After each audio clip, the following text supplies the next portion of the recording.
It was a warm, sunny morning.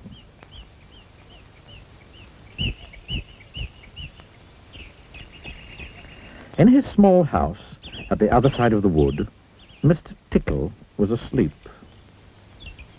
You didn't know that there was such a thing as a tickle, did you? Oh, well, there is. Tickles are small and round, and they have arms that stretch and stretch and stretch. Extraordinarily long arms.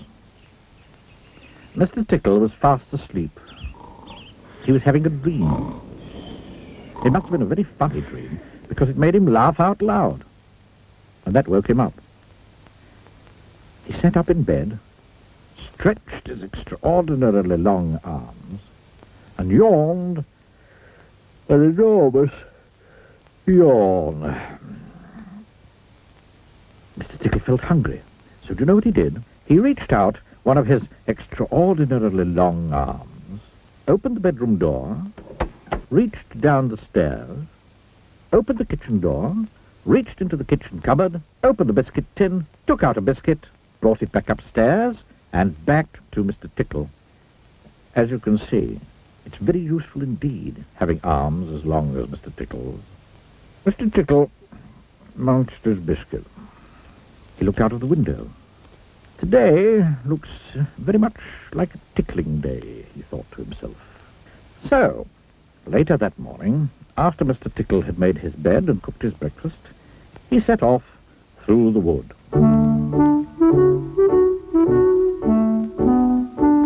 As he walked along, he kept his eyes very wide open, looking for somebody to tickle, looking for anybody to tickle. Eventually, Mr. Tickle came to a school. There was nobody about, so, reaching up his extraordinarily long arms to a high window ledge, Mr. Tickle pulled himself up and peeked in through the open window. Inside, he could see a classroom.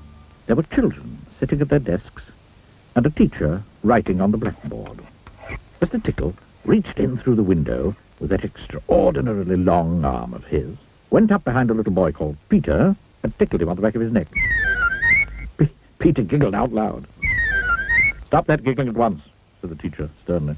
Mr. Tickle waited a minute, then reached in through the window again.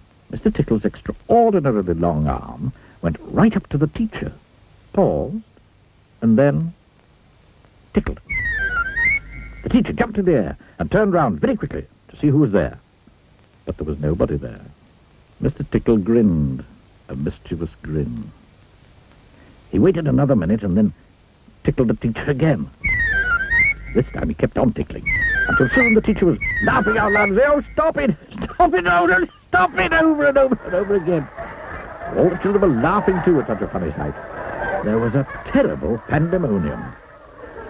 Eventually, Mr. Tickle thought he'd had enough fun, so he gave the teacher one more tickle for luck, and then very quietly brought his arm back through the open window. Chuckling to himself, he jumped down from the window, leaving the poor teacher to explain what it was all about, which of course he couldn't. Then Mr. Tickle went to town. And what a day Mr. Tickle had.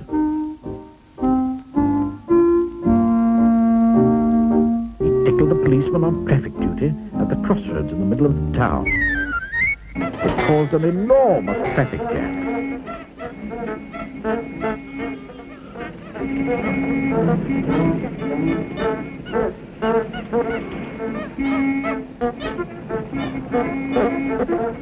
He tickled the greengrocer just as he was piling apples neatly in his shop window. The greengrocer fell over backwards, and the apples rolled all over the shop. There were apples everywhere. At the railway station, the guard was about to wave his flag for the train to leave. As he lifted his arm in the air, Mr. Tickle tickled him. And every time he tried to wave his flag, Mr. Tickle tickled him. And tickled him again. Until the train was 10 minutes late, and all the passengers were absolutely furious.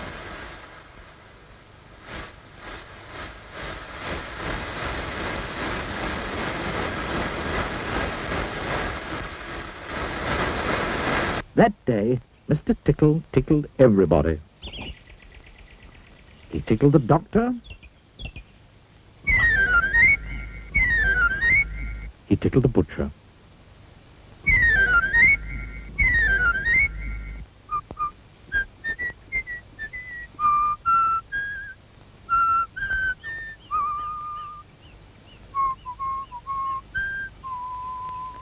He even tickled old Mr. Stamp, the postman,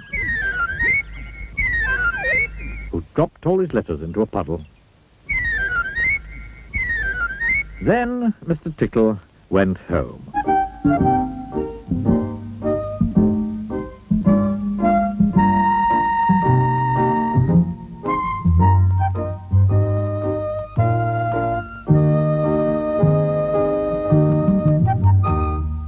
Sitting in his armchair in his small house at the other side of the wood, he laughed and laughed and laughed every time he thought about all the people he'd tickled.